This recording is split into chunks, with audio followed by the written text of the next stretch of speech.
Can you move? All that noggin? Get out.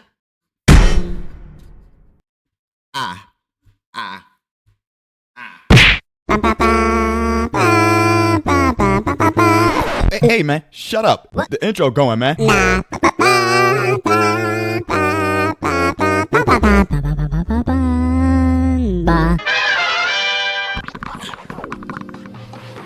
Hey, how you doing? I hope it's good. So today we got some Degeneracy with Atozy. IRL streamer arrested for punching a cop. Stupid. It's Monday. I hope you have a wonderful day. You know, we're gonna get through it together. Huh? We're gonna get through this Mondayness together. Also, follow us on other social medias like Instagram and TikToks, and send us funny videos so that we can add it to our Try Not to Labs. And if we do, I'll give you a little shout out in the video. We'll really appreciate it. Let's get to this, huh? This IRL streamer was arrested for punching an officer in the face and nearly blinding him during a night out. And the insane part is this arrest may just be the least of his problems, as an entire government is currently building a case that suggests that he's a hidden partner in a potentially shady online Government? The government building the case? That's federal? Ooh. casino.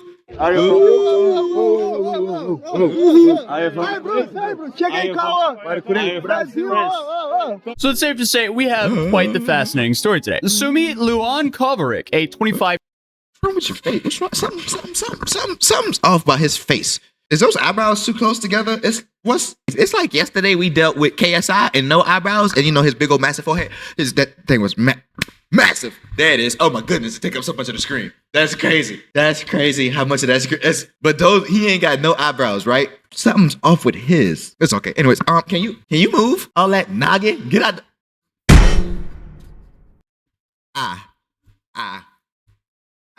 It worked, but at what cost? 5-year-old Brazilian content creator better known as John Vlogs. He's been creating content on the internet for about a decade now and has racked up over 6 million followers on his YouTube channel, starting back in like 2015 when he was just 15 years old. And like most creators in the YouTube journey, he started off with humble beginnings. Back then, he was an exchange student from Brazil who had recently started living in the United States. He started making daily vlogs on YouTube to document his life abroad. And this is mainly for his family back at home, especially his grandparents, so they could stay connected and see what he was up to. However, as we know with YouTube, if videos are set to public, there's always a chance those videos can get recommended to a wider audience. With that in mind, the fact that people are genuinely always curious about how life is in different countries, before he knew it, he managed to build quite a big following simply from just showing what life was like as a foreign teenager in America. So in 2016, he expanded into gaming content, creating a secondary YouTube channel where he uploaded videos of him playing Counter-Strike, Clash Royale, and Grand Theft Auto 5. The gaming videos really took off. So he started streaming daily on Twitch, where he still streams to this day. And although now it's mostly IRL content, there are occasions where gaming content still makes an appearance, especially Counter-Strike case openings. If you don't know,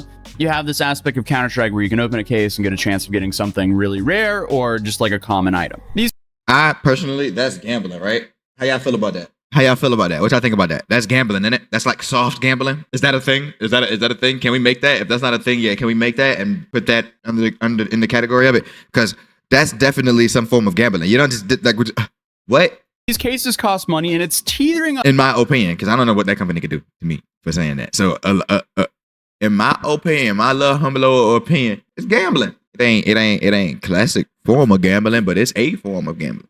On gambling, but technically, it's not, legally at least. And my understanding is Valve gets around for you to actually cash out that money through Valve or Steam. You know what I'm saying? That you have to rely on third-party services for. So it's that still don't make no sense. Even if you got to rely on a third-party service. Okay, I'll put it to you like this. When you go to the gas station, right, to buy a ticket, like if you go to the gas station to get to put some numbers in, you know, play some numbers or get a scratch off. If you win and the gas station don't have the amount of money there, they have to get you got to wait pretty much for the person to come with more money. Like, and it's not like right then and there. It's like if it's Monday or Tuesday or Wednesday, you got to usually wait till like Sunday or Monday for that person to come through because they only come once a week. That's a third party. Like that's the government using a third party to do that. That's still gambling. Safe to say, the whole industry there is a massive gray zone. And just to give you an idea of how big this is, the Counter-Strike skin market is estimated to be worth about $5 billion. So, and that might sound oddly specific to be included here, but it'll become more important later on in this video. So today, John Vlogs has over 10 million followers on Instagram alone and over 20 million followers across all of his social media platforms, making him one of Brazil's largest creators. And just in the last year, he's also collaborated with a bunch of other huge streamers, some of which we've covered here on this channel, like Aiden Ross. What's good, brother? How you doing? Boy? How you doing, man? How you doing? Good, man. Good. What's going on, bro? How are you? Man. Hey, man, have a seat, man. Hey, wait. Damn. Where are you coming from? From Brazil. Hey, chat. This is a real. Well, I'll let you introduce yourself, bro. Go ahead. Shit. What's good, guys? John Vlogs here. I'm from actually- Brazil. But recently, all of John's social media accounts became extremely quiet, and that's because of what happened one Sunday night in Croatia. The incident occurred on the night of June 8th, leading to the morning of June 9th, 2025. And this all happened on the Croatian island of Hvar, or Var, I'm not sure how to pronounce that, in central Var. southeastern Europe at around 3 in the morning. John and his friends were partying at a nightclub called Pink Champagne, which conveniently is located just in front of the police station. But ain't nothing pink about it.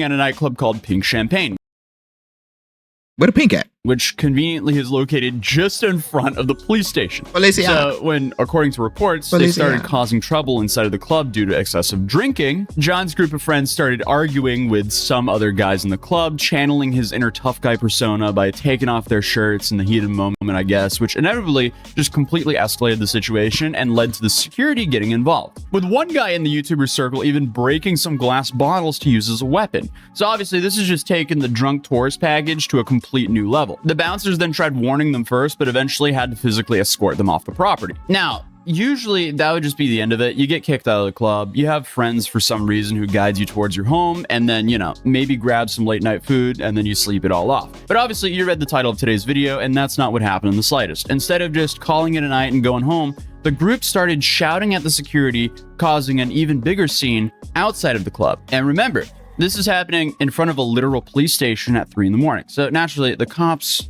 they showed up Walk pretty quick. outside. According to one statement given by the police, when police officers approached them and introduced themselves, they began insulting the police officers with derogatory words. Then they completely ignored the order to stop the disturbance. And this is where John decided to do probably one of the dumber decisions of his life, because he allegedly punched a cop right below the eye.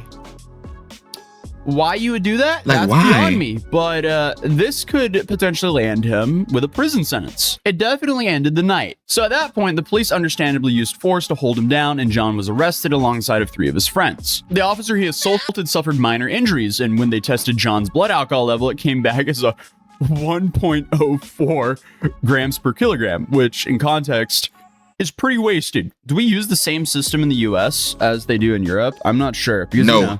we mix up the pounds and the kilos and all that. Yes, but we do, but the measurements are the same, but the limits aren't.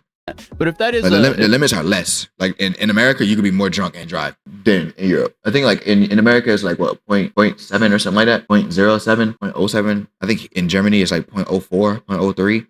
Something like that, if he did, which is really crazy because beer is everywhere. So like, how do you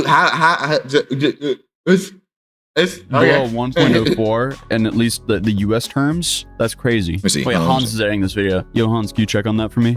Yeah, so it turns out we use the exact same system actually, down to the measurements see? of gram per 100 milliliters of blood. Jesus. And so just based on 5 minutes of research, so the main differences between the EU and the US is pretty much how hard you can ball before you hit GTA 5 stars behind the wheel. pretty And much. even though when you physically injure a cop in Croatia, you can face anywhere from 1 to 8 same years in stupid prison. As shame. it turns out, his punishment ended with just a fine for shouting in a public place, public indecency due to taking his shirt off, and insulting police officers. So only Okay, 2 weeks after the incident, John was released from custody. He posted a statement on both Twitter and Instagram claiming the whole ordeal, it was just a misunderstanding, and then after that announced that he was going to return to streaming very soon. However, the story does not end there, because while the Croatian media was focused mainly on covering the assault incident, you have a lot of Brazilian media coverage that revealed something way more significant, something that the Croatian media probably weren't aware of.